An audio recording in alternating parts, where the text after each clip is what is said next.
قرآن میں بتا دیا گیا کہ تمام دنیا کے انسانوں میں نیکی اور بدی کا شعور ڈال دیا گیا.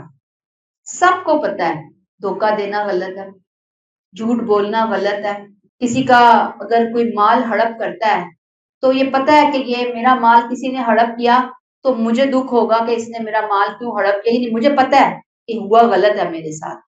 اور اگر دوسروں کے ساتھ کیا جاتا ہے تو ہمیں پتا ہوتا ہے کہ یہ غلط کر رہے ہیں، لیکن لوگ جو ہیں وہ ڈٹائی میں دوسروں سے کرتے ہیں اور یہ زیادتی ہوتی ہے. تو گویا دنیا کے تمام انسانوں کو اللہ نے دو چیزوں کا شعور دے کر بھیجا ہے. کون سی دو چیزیں؟ نیکی اور بدی کا شعور. پہلے نمبر پہ توحید فیڈ کر دی گئی، دوسرے نمبر پہ نیکی اور بدی کا سمجھا دیا گیا، ان کو اچھائی اور برائی کی تمیز ان کے اندر رکھ دی گئی. فَأَلْهَمَهَا فُجُورَهَا وَتَقْوَاهَا، فجور اور تقوی دونوں چیزیں فیڈ کر دی گئی. تو اب جن تک دین کی دعوت نہیں پہنچی نا، ان سے ان دو باتوں کا سوال ضرور ہوگا جو فطرت میں رکھی گئی. کیا ایک رب کو مانا تھا یا نہیں؟ دوسری کہ اور مانا تھا تو اس انداز میں کہ نفع اور نقصان کا مالک سمجھ کر اس کو مانا تھا، اس کے ساتھ شریک تو نہیں ٹھہرایا تھا. اور دوسری چیز دوسروں کے ساتھ وہی سلوک کیا جو تم اپنے ساتھ کرتے تھے، اپنے لیے چاہتے تھے. دوسروں کے ساتھ وہی سلوک کیا تم نے، اچھائی اور برائی کا شعور تھا تمہارے پاس، تو تم کیا کر کے آئے؟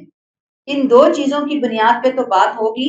تیسری امپورٹنٹ چیز کہ جو حق تمہارے سامنے آیا اس کے بارے میں تمہارا رویہ کیا، یہ بڑی امپورٹنٹ بات ہے. مثلا اگر دنیا کا کوئی ایسا علاقہ ہے جہاں پہ ابھی تک قرآن کی دعوت نہیں پہنچی، محمد صلی اللہ علیہ وسلم کی دعوت نہیں پہنچی، وہ ایک عام سا انسان ہے، نہ وہ ٹی وی پڑھتا ہے، نہ وہ اخبار دیکھتا ہے، نہ اس کے پاس کوئی دنیا کی ایجوکیشن ہے، تو اس سے یہ دو سوال تو ضرور ہوں گے کہ ایک اللہ کو ایک مانا تھا، شریک تو نہیں ٹھہرایا تھا، دوسرا یہ کہ دوسروں کے ساتھ تم نے کیا معاملہ کیا. پھر دوسرا گروپ، دوسری کیٹیگری وہ ہوگی کہ جن تک دین کی دعوت پہنچ گئی، جنہیں پتہ چل گیا قرآن ہے، نبی کریم صلی اللہ علیہ وآلہ وسلم ہے، ان سے اس دعوت حق کے بارے میں پوچھ ہوگی. کتنی پوچھ ہوگی؟ جتنا ان کو سمجھ آیا ہوگا.